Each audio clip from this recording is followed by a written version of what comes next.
Yes. Okay, thank you very much. Very happy to be able to talk here. It's a bit fraudulent. I don't know anything about the main topics of the meeting. In fact, my motivation, which has been answered in coming here, was to learn the basics of this wonderful field. So this is joint work with my colleague at EPFL, Delong.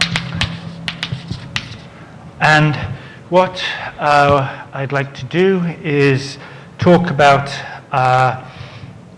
showing that the Hausdorff dimension of the boundary of or components of the Brownian sheet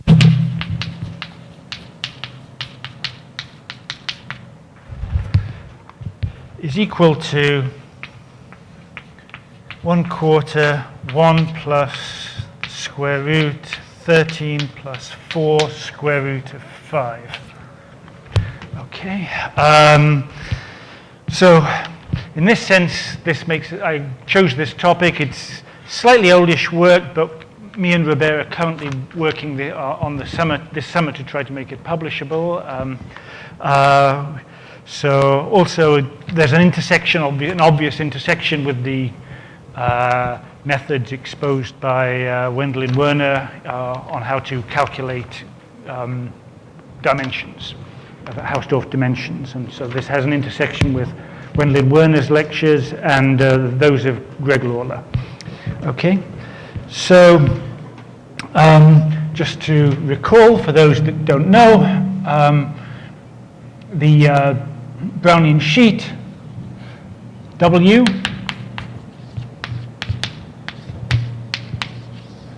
is a Gaussian process indexed by the first quadrant, and we know that Brownian motion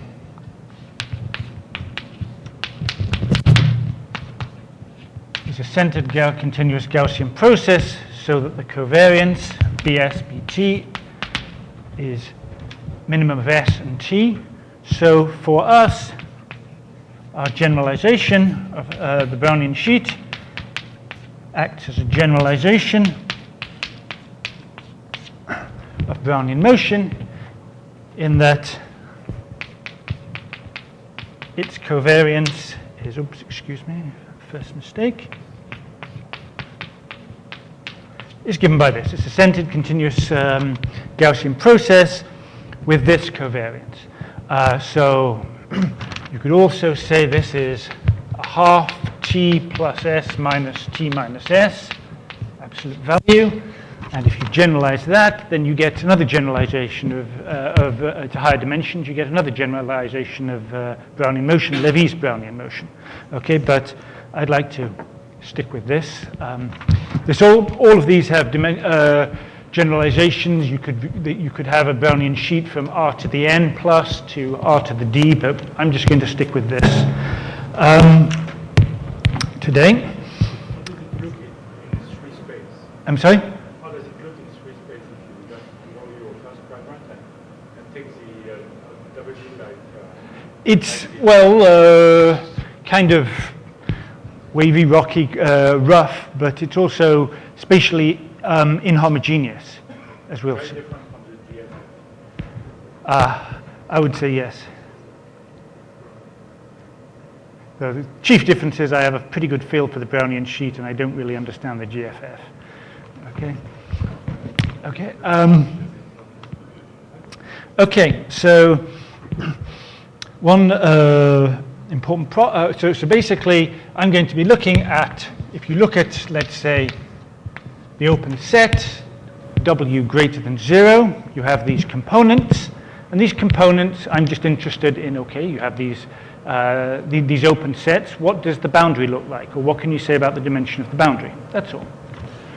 Okay, so usually if you have a Gaussian process, you say something about the covariance function being positive semi-definite, and there's your process. But I usually find for a Gaussian process, for a process, the easiest way to show it exists is just to construct it. And so it's not obvious to me that this is positive semi-definite function, except for the fact that you can think of, and I think of a Brownian sheet as being derived from a white noise on the positive quadrant, and you just simply say, okay, if I want the value WT1, T2, I just simply take the integral of the stochastic integral of the white noise over this rectangle. The rectangle with vertices 0, 0, T1, 0, or 0, T2, T1, T2. Okay? And so from that, you can see straight away, if I have S1, S2, then you have the integral of the stochastic integral of the white noise giving you this guy, WT1, T2. You have the stochastic integral over this rectangle, giving you WS1, S2. And so this white noise here is independent of this and this here. So the covariance is just going to be the integral over this rectangle, which is just going to give you this area here. Okay? Another point which we'll use, which is fundamental, is that if I take them to have the same y coordinate, then what we have here, this is just T2, this is a factor. If I now let, if I hold T2 constant and look at the function T2 WT T2, this is of course just a Brownian motion, nothing but a Brownian motion. Just look at the covariances. This is a factor, but that doesn't really matter. Okay, likewise, if you move in the vertical direction, you're just going to get a Brownian motion with a speed that depends on where the actual vertical line is. Okay, so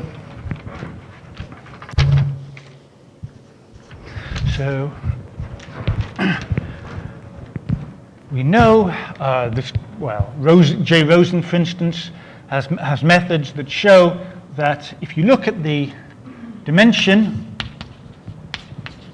of the times,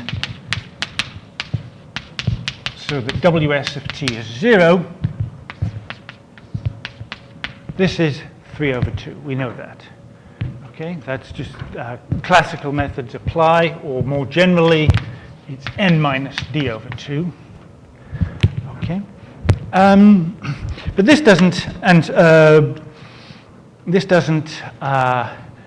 answer our question because, well, in the 80s, Kendall showed that basically if you take, in a typical way, in a general way, a point on the level set, W equal to 0, you take a point which is 0, then what you have is you're going to have an infinite sequence of contours surrounding this point, tending down to this point, at which the Brownian sheet is alternatively strictly positive, strictly negative, strictly positive, strictly negative, strictly positive. And so, in this sense, the great majority of points that are on the boundary, that are in this set, do not belong to the component of the boundary of a component, Okay, be it positive, be it negative. Okay, but you can be ambivalent about this. I mean, you could just say, well, big deal. That's how it is for Brownian motion. For Brownian motion, components are intervals. Necessarily, you only have the frontiers of these intervals are just the points, the beginnings or endings of excursions. Necessarily, there's only countably many of those. We know that the dimension of the 0 set is a half. So this is just carries right on. But you could also say, well, in one dimension, if you have a process which is continuous and has a continuous local time, then you have to have this phenomenon, whereas it's not so clear in higher dimensions that this is true, nonetheless. that is true for us. Okay.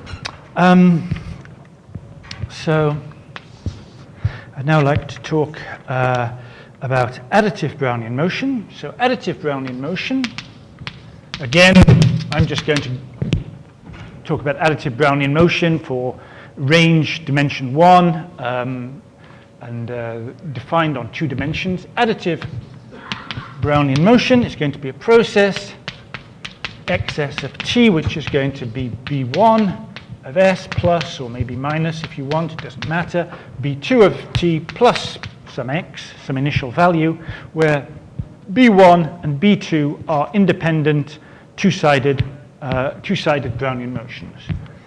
Okay, bi independent.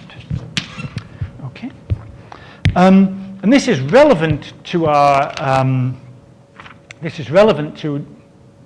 Brownian sheet study, because locally the Brownian sheet is like additive Brownian motion, in the sense that if I just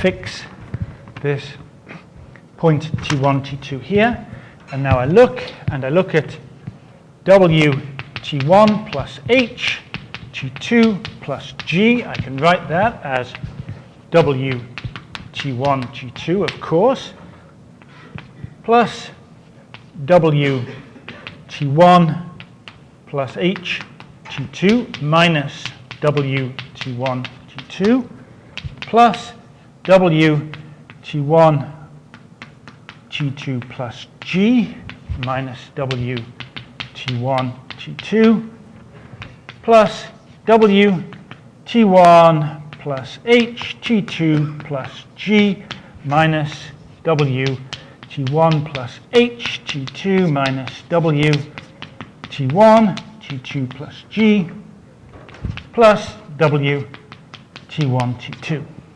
Okay, and now this guy here is a Brownian motion, not of speed T2, but that's not important, that's just a constant.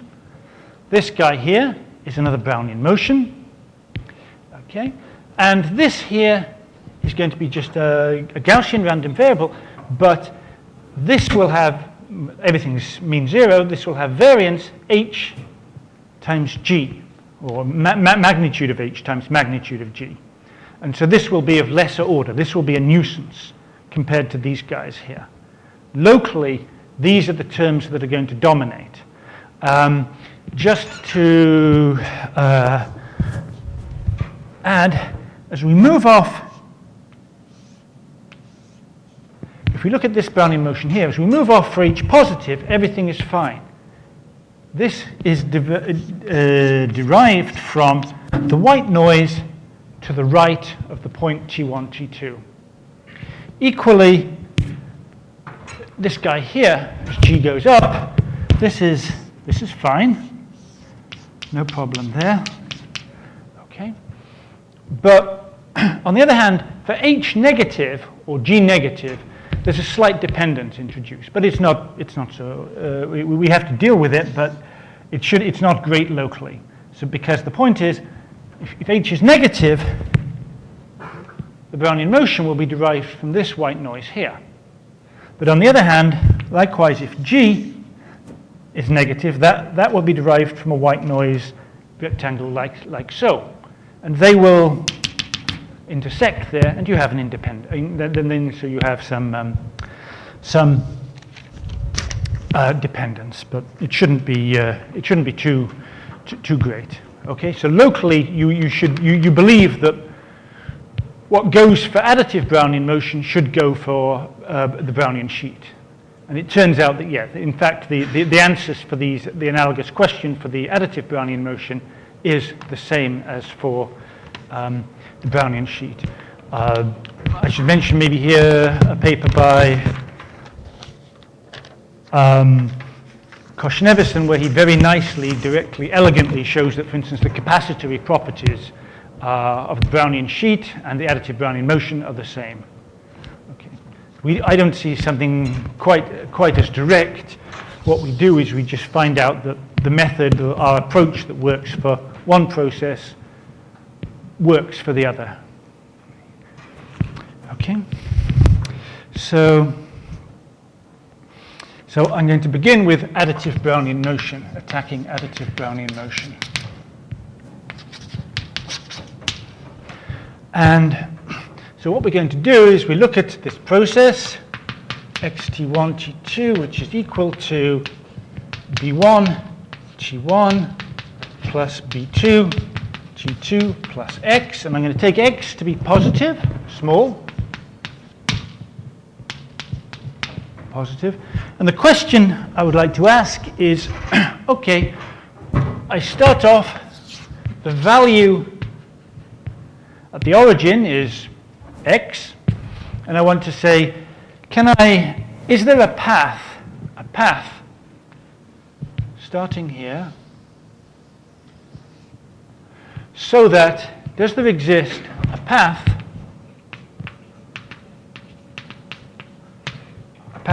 gamma, so that gamma 0 is 0, and such that gamma 1 has the property that x gamma 1 is, let's say, 1, and so that x gamma s for each s between 0 and 1 is strictly positive. Okay? So for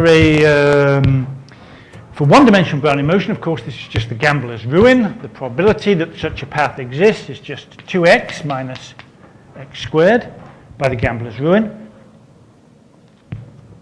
because you have two sides. You can go. Okay, so question is, what can you say about the analogous property beyond maybe yes, maybe no?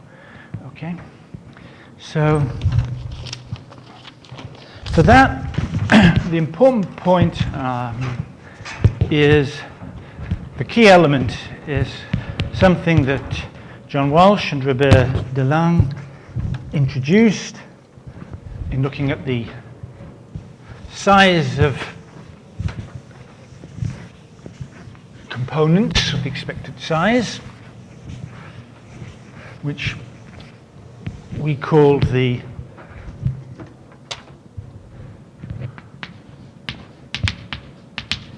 Delong-Walsh algorithm. Okay, so this is an algorithm that decides, is there such a path? Okay, and it'll turn out to be very nice, natural. So there are two initialization phases, and then you begin, for real. So the first initialization phase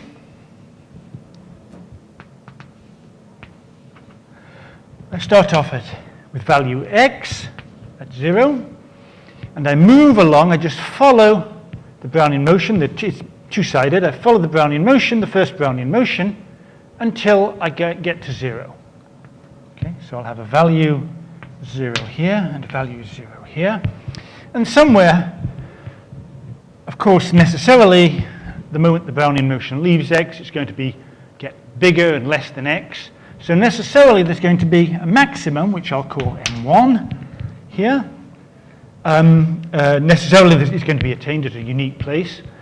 And I'll call this u1, and this u1 dashed. So u1 is the first time after 0 that your Brownian motion, starting at x, hits 0.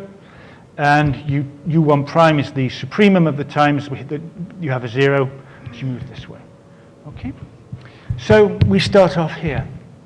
That's the first step. We've defined u1 prime u. Next point is, again, initialization. Again, we have to improve as we move to the left and the right. We go this way until we get to 0. Okay, so here we have a 0. And here, when we get to a 0, and this will be at point, I'll call it v1, and this will be v1 prime. And somewhere, again, you have a new maximum. Necessarily, that has to be higher than the old. Okay? So just, even though it's been totally trivial, but just to point out this is where the maximum is on the x-coordinate. Okay, so as you move from anywhere here, the increments are just the increments on of the first Brownian motion. So necessarily, the value here is less than the value here. Okay, here you have a 0, so necessarily, and this is the maximum, so necessarily, on this rectangle, after this vertical phase, your x process is 0 here, it's 0 here, but it's going to be, well, it was 0 here, but now you've risen, so here it's going to be, excuse me, here, sorry, it's going to be m2 minus m1, positive, strictly positive, okay? So the next thing we do is now we start the real algorithm. That was the initialization phase. Now we start the real algorithm. This is the new maximum. Now we're going to go along here until we get to u2, where you have a 0. And you're going to go from here to u2 prime, where again you have a 0. Now the difference is that this is m2. This is our maximum in here. But now the difference is when I start off here, my Brownian motion doesn't start off at m2 because I've gone down. This is m1, it went down to 0. So this value here, as I've noted, is m2 minus m1. Yes? Now, I'm going to rise, obviously, to get something above m2 minus m1, but it may not be bigger than m2. Yes? There's no reason why. Maybe yes, maybe no. If my Brownian, if my Brownian motion in either direction doesn't attain the level m2, and then after that immediately it'll get a new maximum. If it doesn't attain the value m2, then that's it. Because necessarily, when I hit 0 here, that's the maximum. Necessarily, I'll have zeros all over here. But also, I won't have any, I'll be less than 0 up here as well. Because the difference between here and here, as you move vertically, is just going to be, this is an m2, this is 0, it's going to be minus m2. So if along here I never got to the value m2, everything here is going to be something less than m2 minus m2. It's going to be negative. Okay, and if that's the case, then the algorithm terminates. There's nothing more to be done. Because what happens is we've got this rectangle on which you're 0, at best 0, everywhere. You're less than or equal to 0. The maximum is m2, which I'm assuming wasn't 1, otherwise we'd have terminated, and that's that. So therefore, there's no way. You can't find a path. You're finished. Okay? But if, on the other hand, there is a maximum, m3, then that's good, because now this is all 0, but now this is positive, and we can move on ahead. So that's our algorithm. Well, the Delong-Walsh algorithm. Okay, so it's really quite simple. Nothing to do with Brownian motion, really. I mean, it's just the fact that you have these. It's not really a genuinely two-dimensional process. It's made up of two one-dimensional processes. That's really what you're using, and that it's continuous. Okay.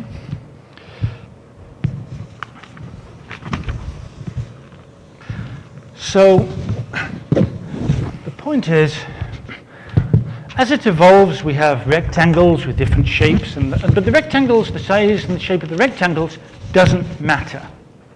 What matters are the current maximum and the previous maximum. That's it. That's all that matters. So what happens is, if after I don't know how many steps, it doesn't matter whether we've done a vertical or a horizontal phase, that's irrelevant. Suppose that the new maximum is x, and the old maximum, let us say, is y. Suppose that's our situation. then the next time we come to move, we'll be starting off at y minus x, and so, assuming y is less than 1, and so, if that's the case, with probability, there's the 2 because it's two-sided, with probability x minus y, the process terminates.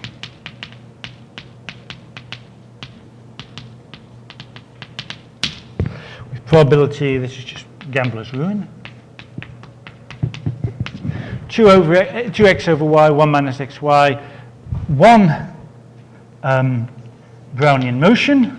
One of the sides reaches y, and therefore you're going to carry on. And therefore, obviously, 1 minus x over y squared, both, or 2 processes reach it. Okay? So, it may seem, it's just nicer to think about, define alpha xy to be the probability with our algorithm starting at xy that the algorithm terminates or dies before hitting 1. Okay? Let's consider that. Then all this means when things eventually you do very simple calculations, very simple gambler's ruin calculations, is alpha xy is x over y squared plus the integral from y to 1 to 1 minus x over y, x over z squared alpha yz dz plus integral 1 to y of 2y over z squared minus 2y squared over z cubed, 1 minus x over y squared, alpha yz dz. Okay, I mean, I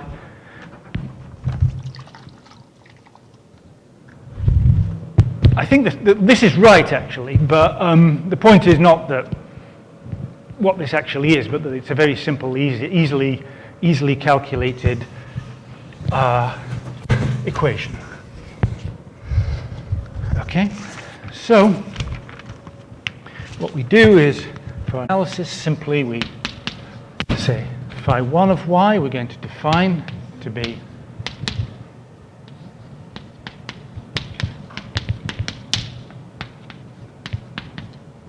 and phi 2 of y is the same thing except that we have a higher power.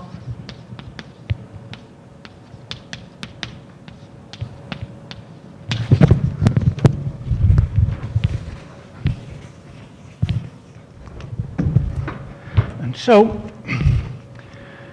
we have this, we can put this, we have, of course, in this language, it boils down to alpha x of y being x over y squared plus 2y minus x, phi 1y minus 2y minus x squared, 2 of y. And so, if you put this equation in here, you get two equations, which are phi 1 of y is integral 1 to y, alpha yz over z squared dz, which turns out to be integral y to 1, 1 over z squared, y over z squared plus 2z minus y, phi 1z minus 2z minus y squared, phi 2z. Well, it's not important, actually. I mean, I'm just writing down this. It's a reasonably simple equation. And likewise, you get phi 2 of y. Okay. Well, it's not really important, but after you've differentiated a few times, things clear up, and you have phi 1 is minus 4y cubed phi 1y plus 2y squared phi 1 prime minus 2y to the fourth plus 4 phi 2y over y squared. And similarly, a similar equation for phi 2 double prime. I'm not going to write it out, it's more of the same. But the point is, I'd just like to mention that this is homogeneous. If you think of phi 1y as something over y, then this is something over y cubed. This is something over y cubed over y, oh, sorry, y to the 4, sorry, y to the 4. And this is something over y squared. So this is homogeneous. Okay, so you change variables. You change variables to phi I of y is going to be 1 over y psi I log of y. And you end up with an equation, just a simple equation. Mu dot z is a mu z plus b, where mu is just phi 1 dashed, phi 1 double dashed, phi 2, etc. Okay? So the point is, from here,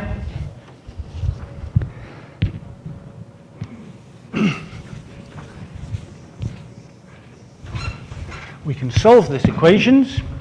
We just solve the equations, and we have phi 1z is just going to be 1 plus the sum 6 of ck e to the lambda k z v1k, and phi 2 of z is a half plus some from, well, similar things, except this is v4k for some vector. It's not important. What is important, though, is simply that these are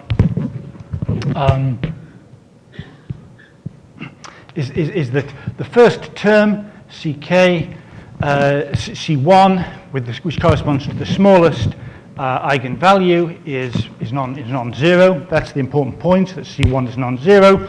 And so this actually translates into the statement alpha 0y is actually like y to the lambda 1 plus a constant. Okay, so where lambda 1 is 1/2 5 minus square root 13 plus 4 square root of 5. Okay, which is about 1.6. Okay, so that's nice, I think nice, but very low-level mathematics. And so we have this, and then you translate this. So this result will, of course, scale very nicely. Obviously, Brownian motion scales, so this will scale. Also, we have the probability starting off from y that the algorithm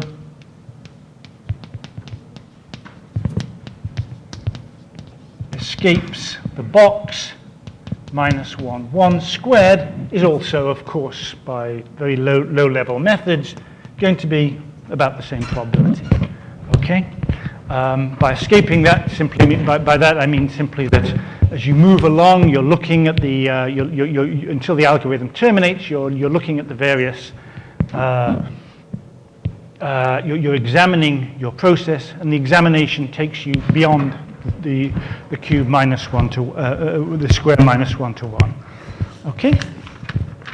So from this point on, it's going to be just using the 1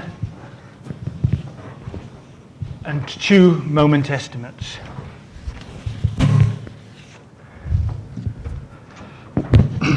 So here, if I'm looking at, let's just fix any point 1, 1. I'm going to look at, let's say, the frontier points, and I'm going to separate them from 1, 1 by some delta here. I'm just going to look at the point. I'm going to try and do a covering of points in here which are which are in the frontier of the component of 1, 1. Okay, so we just divide it up. So we let the square dnij be just I over 2 to the 2n to I to I plus 1, 2 to the 2n times j to j plus 1 of 2 to the 2n, these squares here.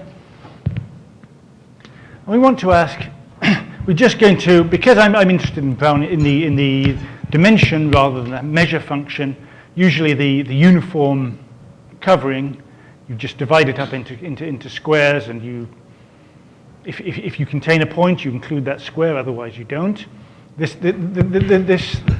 covering will work in this case. So what we do for each point is, first of all, if this is a member of the, if this has a frontier point, then there must be a path on which goes from this point to here, on which there is a 0, on which you're not 0. Excuse me. You can't be cut off. You can't be cut off by a square contained in a square on which your process is 0. So what we do is we look at we look at the event aijn, which is just that the algorithm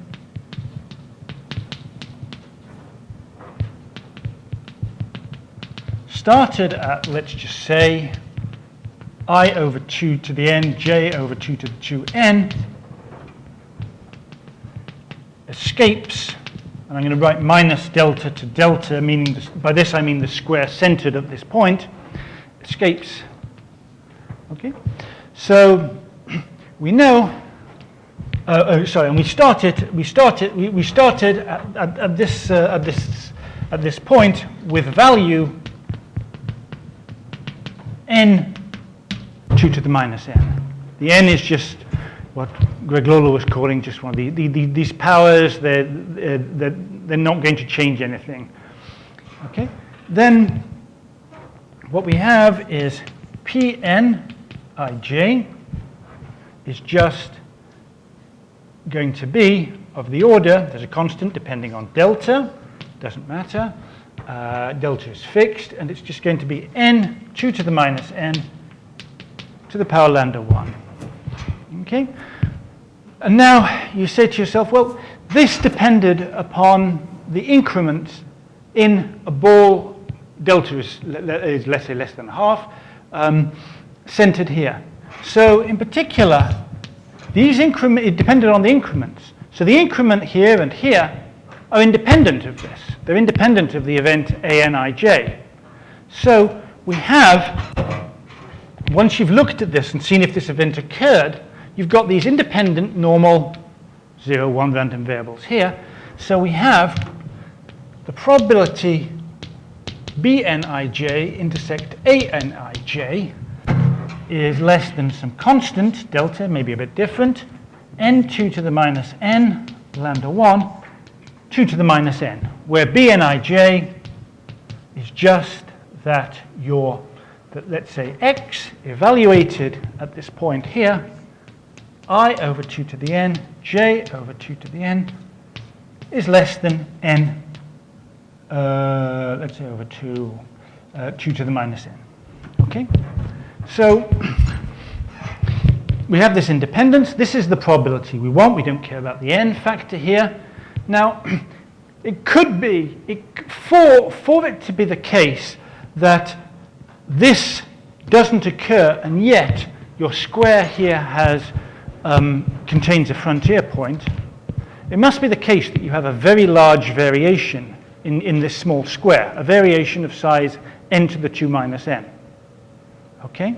And the probability of that is going to be e to the minus n squared over 8. Anyway, the point is it's very, very small compared to this. So essentially, this is the probability here, or a bound on the probability, that this square contains a frontier point. So therefore, because there's 2 to the 4n of these guys, we have some n to some power, 2 to the minus n, lambda 1. What we get is, in fact, the dimension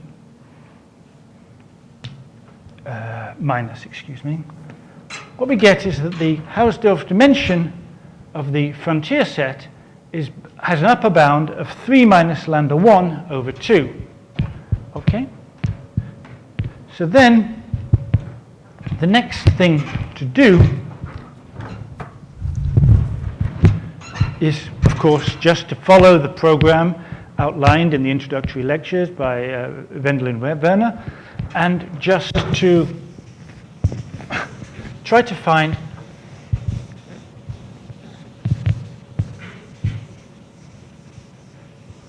a 2-point estimate.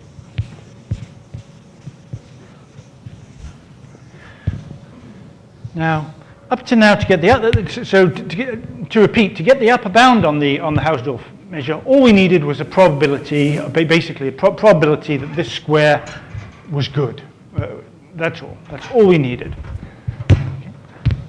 For the 2-point, we have to be a little more subtle. So, for the 2-point, I'm going to be interested in the dyadic points. But now, I'm going to, for t, a dyadic,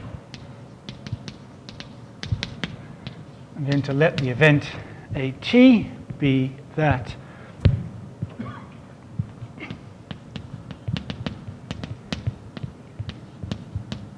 the algorithm starting at t escapes, connects to 1, 1, and x of t is in the interval 2 to the minus n, 2 to the minus n. And we're going to start the algorithm starting at t with value 2 to the minus n, shall we say. Okay.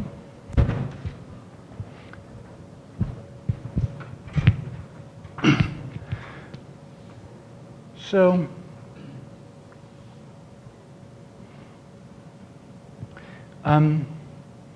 what we want to do in the usual way is, if we have s and t, and let's suppose, just because it's the hardest case, suppose s1 minus t1 is like 2 to the minus 2 to the plus 2l over 2 to the 2n.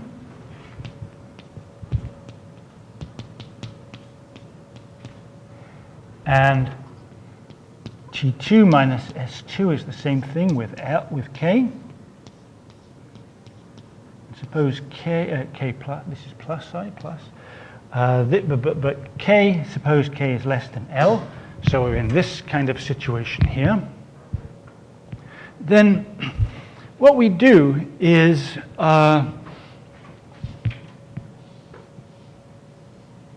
we put squares of size, the smaller one, so that will be of size 2 to the 2k over 2 to the 2n, let's say divided by 10, about both of the points.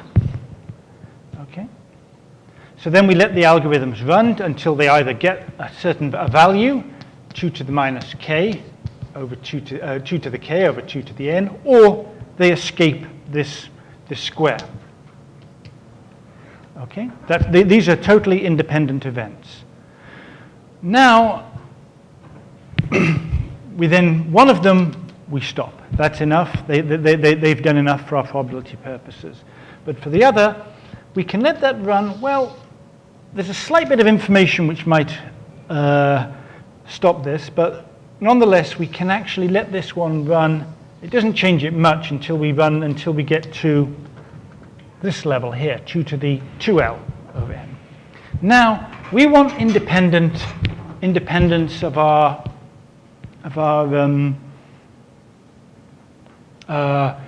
the position as well. So this is a slight technical problem, but our solution was just to look at the Brownian motion on this stretch here, but we don't tell ourselves what the actual value is, because we want to retain a bit of independence to calculate the probability that this value here is the right one. So what we do is we actually look at the maximum of the Brownian increment as you move along here. Okay? And that, we look at the maximum value. Once we've looked at this maximum value, then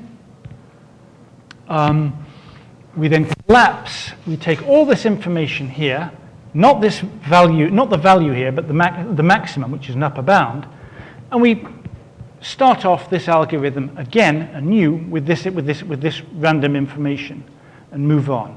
So there are a lot of things to take account of, but basically, more or less, things work, and you get the bound for the after that, you still have enough independence to say that the probability that you have the right value here is like 2 to the minus n. The probability here is like 2 to the minus L. And the probability of making the correct gain is this. And the probability of that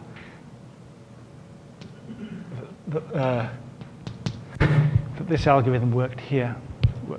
One thing we use is the fact that if I tell you what the maximum value of a Brownian motion from, let's say, 0 to 1, the maximum value is x, then the density of the actual value of the Brownian motion is actually like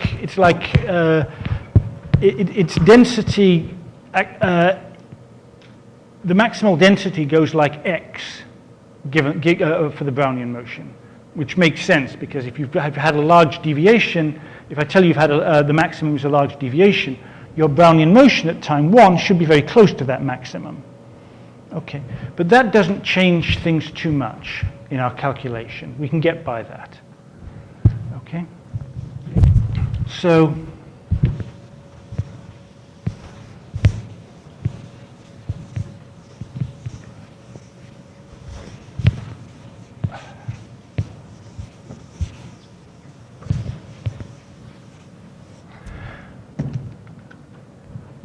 this bound here is enough for us when we put the random measure mu n dx, which is just the collection of times delta t times indicator that at occurred, divided by the sum of the probabilities, the expected value of the total mass.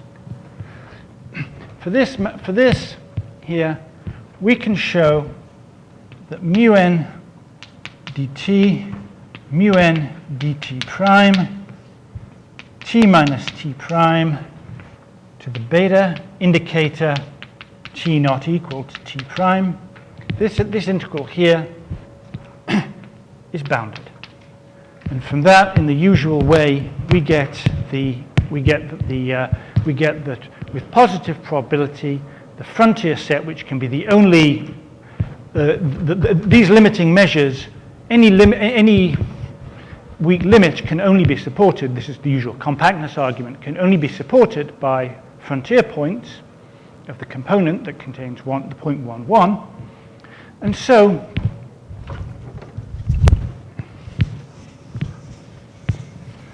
again we have that for each beta. Sorry, this is for each beta strictly less than 3 minus lambda 1 over 2.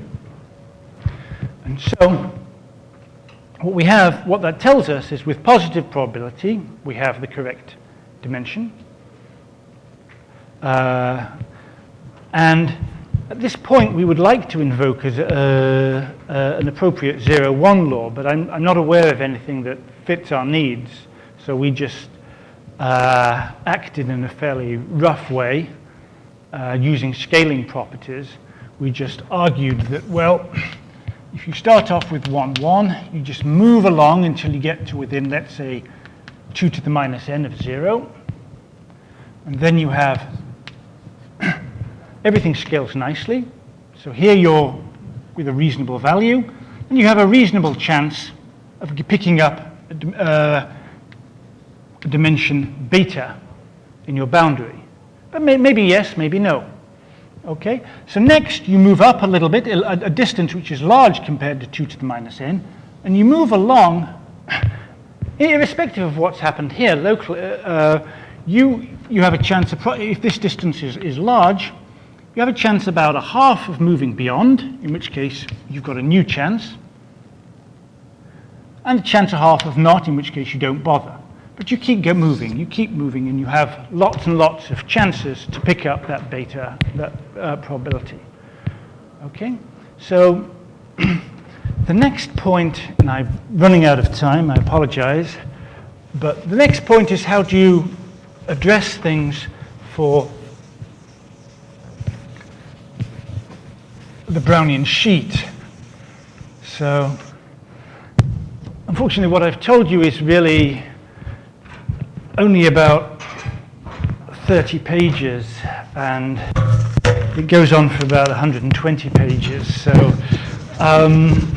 so the rest of it is a question of a sort of trench warfare, attritional struggle to make things work for the Brownian sheet. Because the point is, just to give some idea, you have to do various things like fatten up the DW algorithm to give you stability because you've got these white noise terms that you want to take care of. But one point is, when it comes to the two-point estimate, which is what we want, that you have good DW algorithms. The point is we've got lots of independence all over the place. It's not major, but it's there, and it has to be dealt with. As this guy moves out here, for this point, we're looking at this white noise. But that's going to affect the white noise. For this guy, that's going to affect. That's going to give you a problem with these Brownian motions, which are defining the algorithm for this guy. Okay, so our technique, first of all, was to demand that our algorithm not just work, but work robustly, and we had to have the path be good. But secondly, what we did was we looked a little bit at this algorithm. So we've moved up and down. And then we replaced these white noises here by independent white noises. So we're changing the process, of course. But that means that then when we come and work on this algorithm for just a little bit, for about the same comparable amount of time, this is going to be independent. Okay? And then we've moved these, we replace these strips of white noise by other independent white noises. Okay? And so what happens is you have these approximate algorithms, which are nice and independent because you're replacing all these white noises. But these white noises, you shouldn't be doing you've just got to keep track of how much you're changing things by when you do this. That's all. So it's 8 o'clock. You've had a lot of hard lectures, so I think I'll stop here. Thank you very much.